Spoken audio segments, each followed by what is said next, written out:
Ya kita kan nggak mau ya Mbak, mungkin nanti bilangnya yang diperjuangkan cuma yang di apa kotanya sendiri. Sampai ke titik yang gedung sekda itu cuman 57 orang sama kami. Keterangan dan sebagainya sampai ujungnya kan itu jadi benar-benar jadi terasa.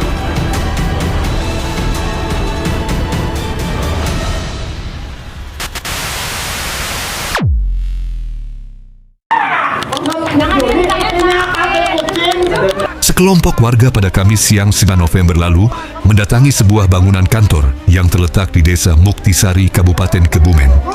Mereka adalah para korban penipuan berkedok investasi yang diduga dilakukan oleh NWS.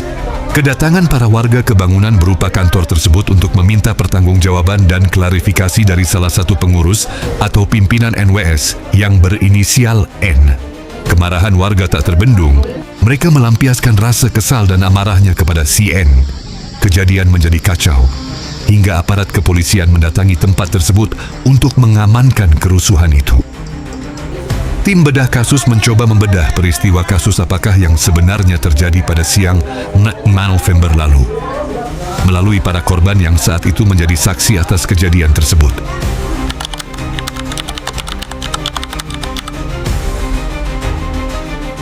Jadi kami tuh serentak datang itu pas jam sekitaran pukul 1 itu kami udah serentak datang. Jadi scam itu kan pembayaran asuransi kan dari pagi jam 9 pagi ke time-nya sampai jam 1 10 menit.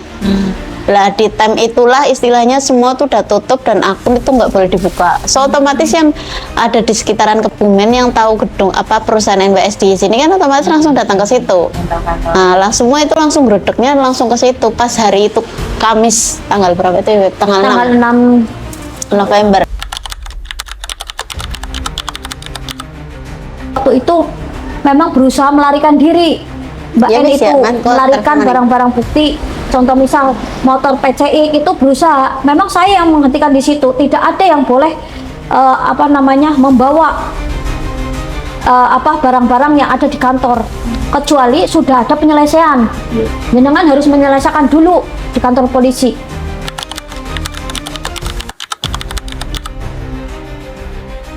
Intinya pelaporannya itu kalau pasal perusahaan itu tuh nggak ada izin resmi untuk istilahnya untuk berkelola di situ, nggak ada izin resminya memang.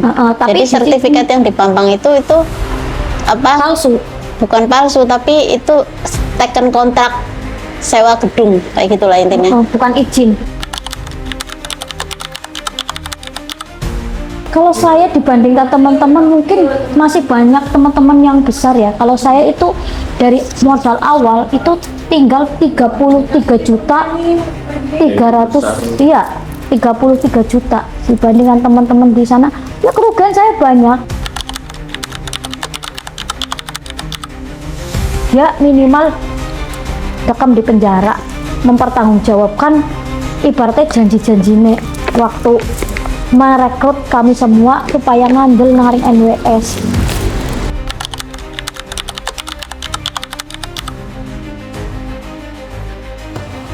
Nah itu yang dipertanyakan juga Mas. Iya.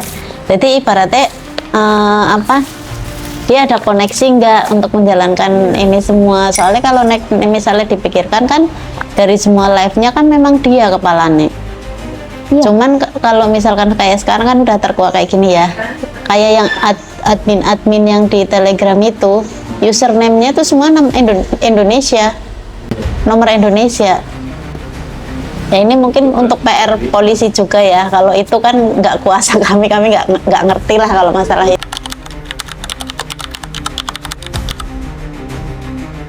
Mesti kan ada koneksinya, cuman dia nggak membuka, nggak pernah mempublikasikan kalau saya ini punya atasan loh, ini atasan saya, ini perusahaan saya, seperti itu tidak pernah. Sampai ada juga saksi dari Purworejo menanyakan, Mbak, jenengan L1-nya jenengan itu siapa? Saya nggak punya atasan saya itu perusahaan.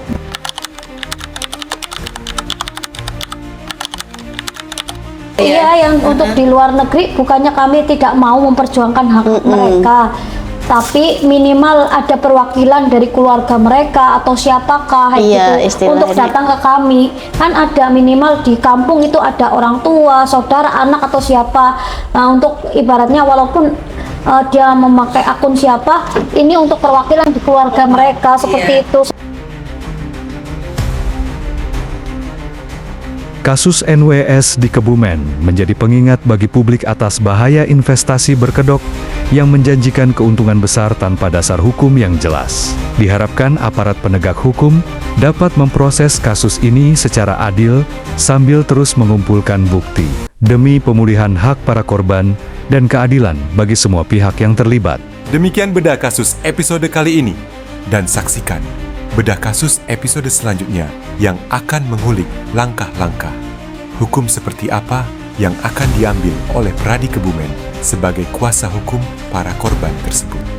Ikuti terus bedah kasus, hanya ada di GPT TV, karena tak ada kasus yang tidak kami bedah.